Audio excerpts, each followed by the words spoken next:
There are thousands of DOS games. Most of them are terrible. I play one selected at random with a 20-minute time limit and record it live. This is the result. Greetings, ladies and gentlemen, and welcome back to what's going to be a good random DOS game show, because that is the Westwood logo, and that automatically means the game is good. But this might surprise some of you, because this is Command and Conquer. That's right. Boom! Command and Conquer has a DOS version. It's a DOS game. I feel like I'm cheating almost here, you know? So, let's start a new game and get cracking. So we have a choice between two factions with different campaigns, which is standard of RTS. You have the Global Defense Initiative and the Brotherhood of Nod. We'll select... Global Defense Initiative selected. Thank you for explaining my selection. Are you picking this up? Hey there. Good. I know you need more deep background, but we're up against it. Oh. Nod forces have fortified this beachhead at X-16Y42. Intelligence is still coming in, so we can't tell you a lot. But we found a chink in their armor. Commander Carter can sneak you and some backup forces on shore right here. You may get some artillery support from his gunboats, but this is mostly grunt work. Your mission is simple. Knock out all fortifications, eliminate all Nod troops, and establish a beachhead by building your base. Good luck. I can do this. So we get a lovely little cutscene, and this was just starting to happen around the sort of DOS era in the mid-90s. You know, you had FMV cutscenes. And off we go. This is Command & Conquer, the DOS version. You'll see we have a friendly ally ship, and it is wrecking these forces. You'll also notice we've just had some reinforcements come in. This guy's nearly dead. He's crawling in a prone position towards us, and that enemy soldier's not going to last long, because we're going to select those guys, and that's all it took. That is still alive there, so we're just going to take our forces and take out this soldier. You'll see we have a mobile construction yard here, and it was under attack. This is a vehicle. That's another reinforcement. We'll stick that up there. We'll click on the mobile construction yard. We'll move it a bit forward. And then we'll double click here to build our base. Now, she complained about low power. The reason for that is you've got a power meter at the side here. You have to supply... There's another vehicle. That'll be useful. You have to supply enough power in order to power your base. So we'll build a power plant. And before we go any further, massive props to the amazing mono soundtrack from Frank Klepacki. Everything, well, almost everything, is controlled by the left click.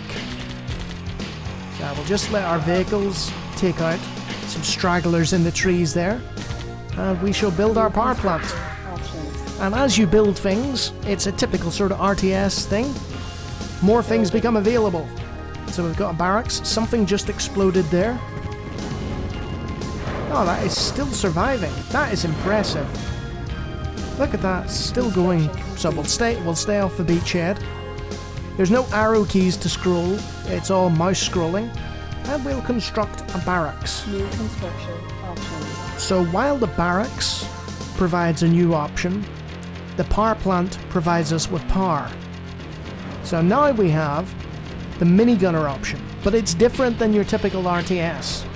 You don't have to click on the building and then click on the minigunner option. The minigunner option is always there in your sidebar, which you can open and close at will. So let's train a minigunner.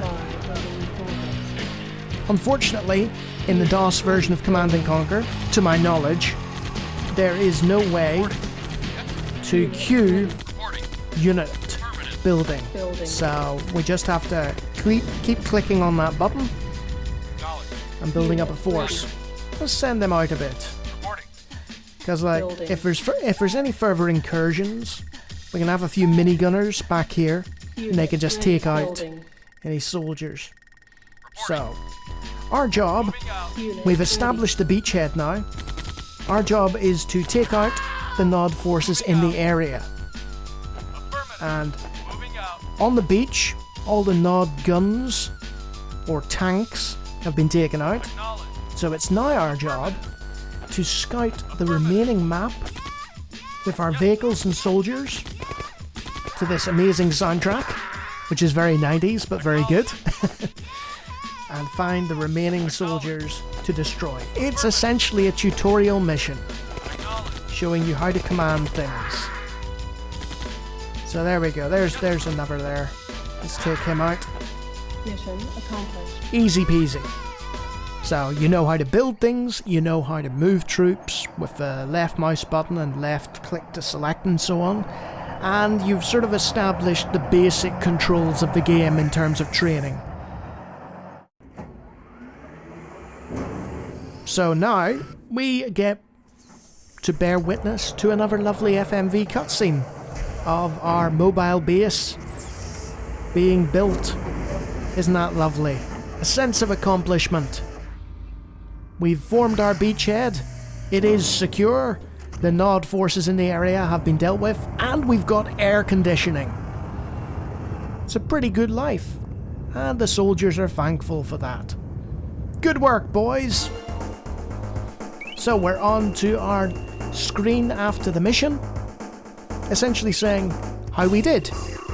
Did we kill anyone? We sure did. We got 13 of them. They didn't destroy any of us.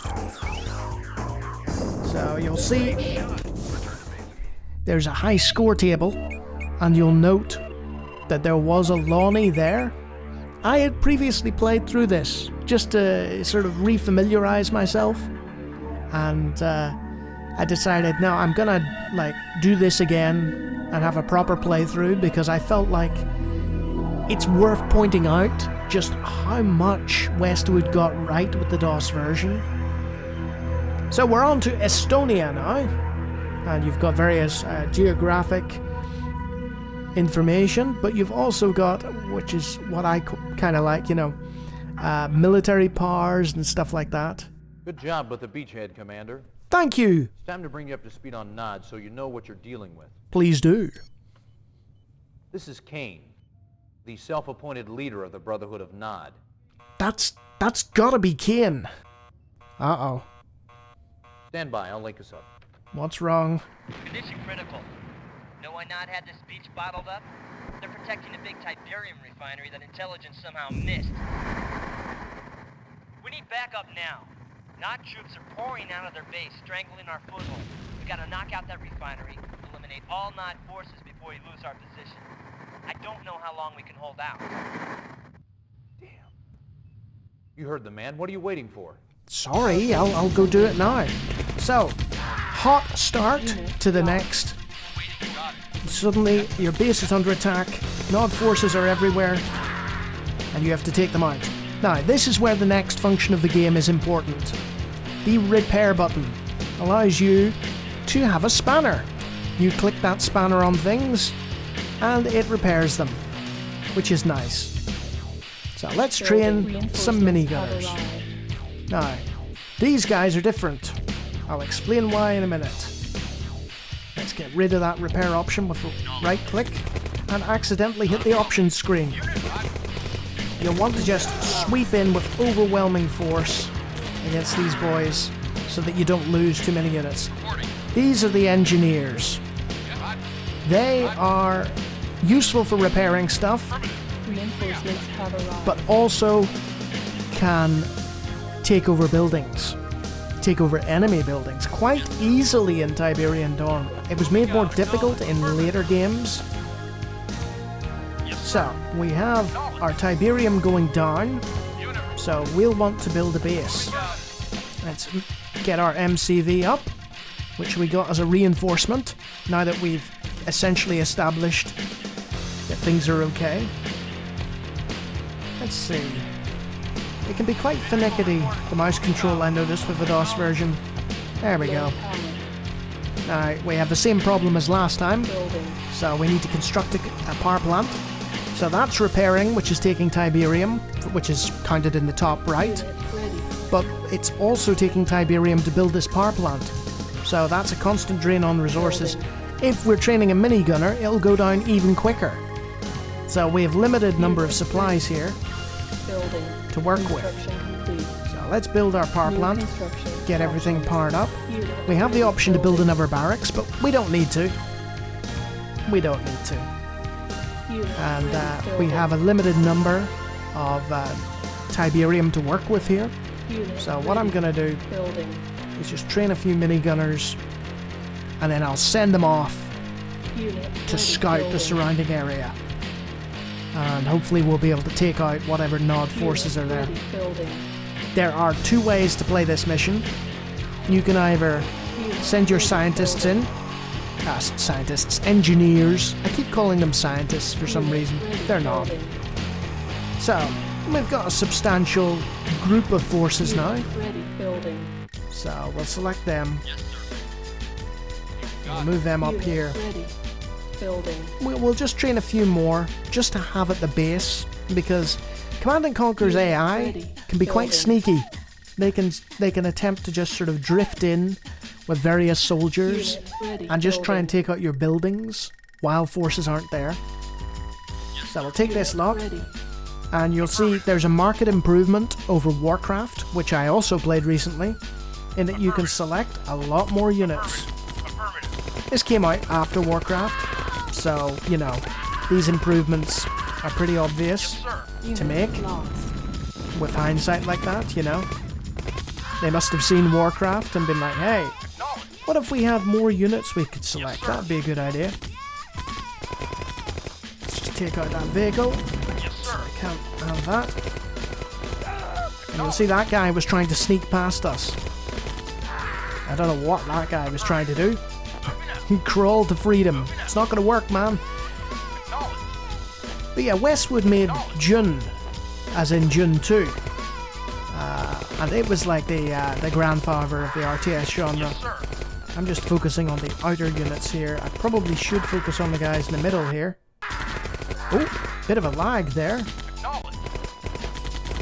Unit lost. But yeah, they made Jun 2. They sort of standardized what an RTS should be. I'm getting severe lag here. Huh.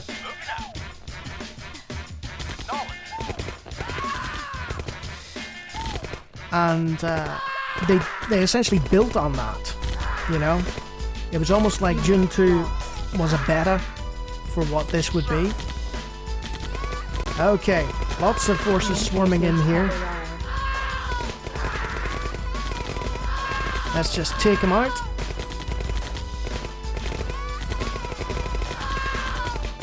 Gonna lose that vehicle, I think. Unit lost. I'm not sure if I have enough forces to deal with all this. Unit lost. Let's take out a building, shall we?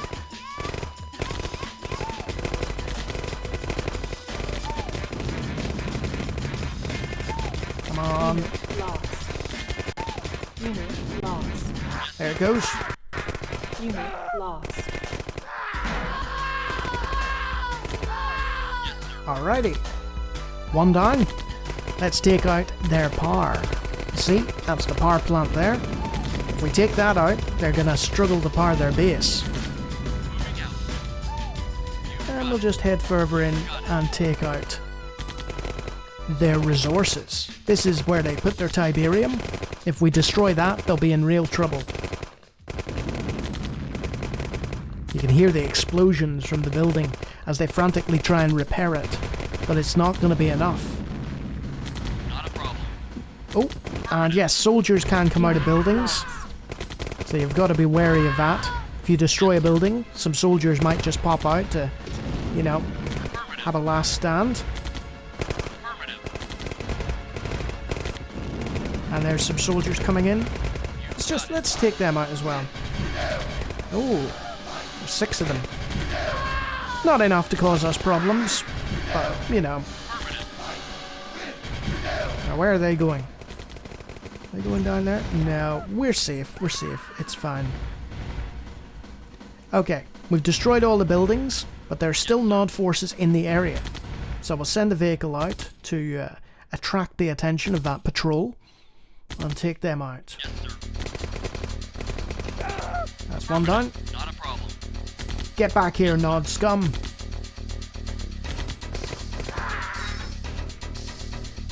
Yes, sir. Moving out. And you can already see the advantage of vehicles over infantry. They move so much faster, you know. Roger. There he is. Get back here, last man standing.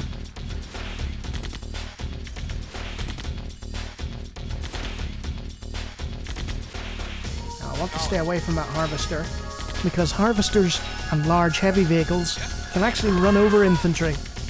Okay, just a harvester to go, I think. Let's take it out. Watch.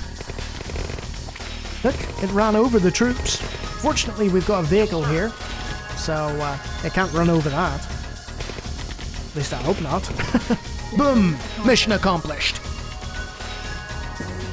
So that gives you your basic sort of, this is how warfare works. You're still in the early levels where you're figuring everything out as a commander of the GDI. Now, to hell with your fence! Yeah! Gotta love vehicles. And we've got feet on the ground. Estonia is ours. And we're back to the screen again.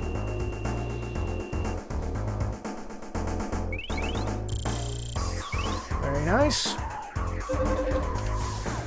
And on to the next one. You've got this beautiful global map, which I love. Just really adds to the feel of the game, you know. I talked previously about how Warcraft took the basics of Dune 2 and upped the presentation. This went further, you know. So we're on to Latvia. I know I promised more deep background on Kane and Nod, but there'll be time for that later. Hey, Carter says you hit the ground fighting. Nice job. thank you. Now we need that again. Okay. Somewhere in this section is a Nod base. It's protected against airstrikes by Nod SAM sites. Knock them out so Colonel Morelli can provide air support. That should make it easier for you to take out the base. I'll be out of the loop for a couple of days doing civvy time at the UN. How Don't let me convenient. down. What, you're the one who's playing hooky here and going off to the UN? So these are SAM sites. They're anti-aircraft, as has sort of been pointed out. And we're going to take them out with a bunch of grenades. Like that. So the cutscenes make it quite clear, you know, what's going on and what's expected of you. So, I'm going to move my MCV up a little bit, because this is the very bottom of the map. Let's get the sidebar up and running, because I like the sidebar. Okay. Can you, yep, make a base. Let's get our power plant up and running, and we'll send these troops up to take out that, because they're going to immediately start to take out troops. Construction complete. The AI can be quite aggressive, you know. So we'll get our power plant up and running, and you'll see we have what's called the Tiberium refinery. That was the thing that we destroyed in the last mission that crippled their economy. You'll also note we have a new unit, and so do they. And it's an area of effect attack unit. They have a rocket launcher. We have a grenadier. So we're building our basic economy here, and that's what we're looking to mine there. That's the Tiberium. Command and Conquer, Construction complete. it only has one resource, New construction. so you want to build that kind of near the Tiberium so your harvester is less of a distance to go. Building. We'll get ourselves our barracks and we'll start training some troops up. And you'll see our power is absolutely fine. But you know, we're probably not going to complete this mission. I don't think there's time, Construction complete. but that's okay. New construction options. So there's your grenadiers. They cost a little bit more, and you can also train engineers, but you know, don't want to waste your money like that, do you? Building. Let's get some minigunners. Let's just survey the area. Also, don't run your infantry through Tiberium fields. Your vehicles are fine, but your actual infantry take damage.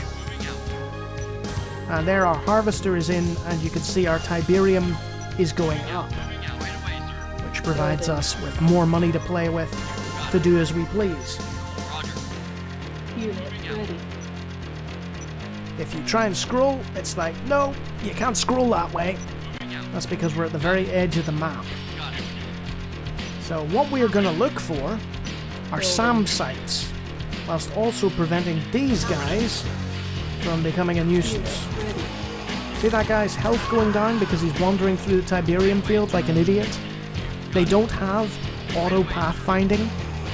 The units won't just like avoid Tiberium fields. They'll be stupid like that. You have to babysit them a little bit. There's more Tiberium. That's handy. And we're not lucky. There's no SAM site right at our base, you know.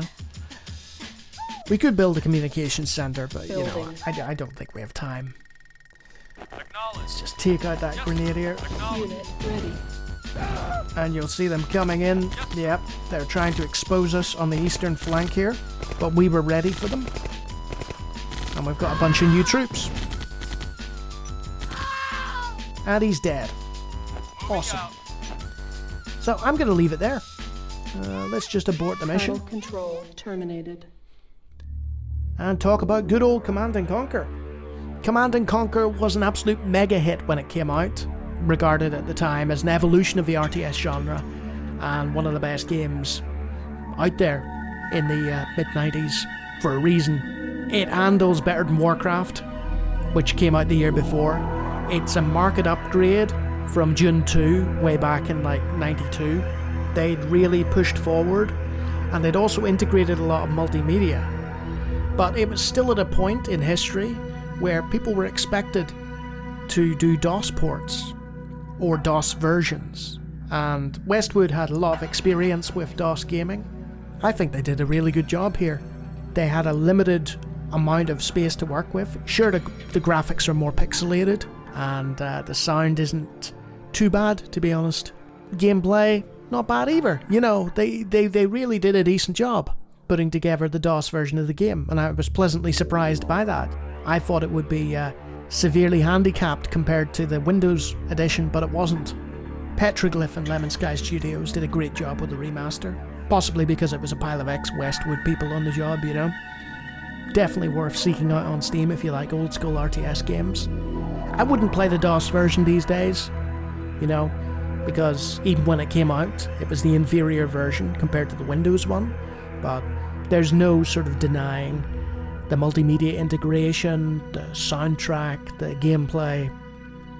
It just all came together into a really, really good real-time strategy game. And if you like me talking about random DOS games that everyone knows are good, then I do that from time to time, but I also cover every single DOS game out there, from obscure to famous. Feel free to take a look at the other videos on the channel. I have hundreds of them. And if you like what you see there, hit the old subscribe button.